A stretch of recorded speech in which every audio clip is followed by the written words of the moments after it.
শোণিতপুৰৰ গুদামঘাটত বৃহৎ পৰিমাণৰ ভাং জব্দ। চাৰিদুৱাৰ আৰক্ষীয়ে এক গোপন সূত্ৰৰ পৰামৰ্শেদি জব্দ কৰে ভাংসহ এগৰাকী ব্যক্তিক। আটক কৰা ব্যক্তিগৰাকীৰ নাম ৰাবুল ইছলাম বুলি জানিব পৰা গৈছে।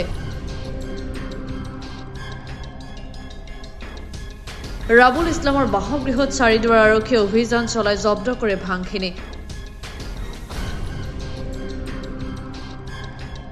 জব্দকৃত ভাংখিনিৰ মূল্য প্ৰায় 3,50,000 টকা হ'ব বুলি আৰক্ষী সূত্ৰত প্ৰকাশ। আৰক্ষীৰ এনে পদক্ষেপৰ বাবে স্থানীয় সচেতন ৰাইজে শলাগ লৈছে। অঞ্চলটোৰ পৰা নিচাজাতীয় সামগ্ৰী ক্ৰমে মদ, ভাং, ড্ৰাগছ আদিৰ সৰবৰাহ অনতিপলমে বন্ধ কৰাৰ বাবে প্ৰশাসনক দাবী জনাইছে স্থানীয় সচেতন ৰাইজে। কি নাম? ৰাব্বুল ইসলাম। হা? ৰাব্বুল ইসলাম। ৰাবুল ইছলাম। ক'ত ঘৰ? গুদামঘাট। গুদামঘাট। ভাংটো ক'ৰ পৰা আনিছিলে? ভাংটো মই আৰু নাই, কোনে আনিছিল?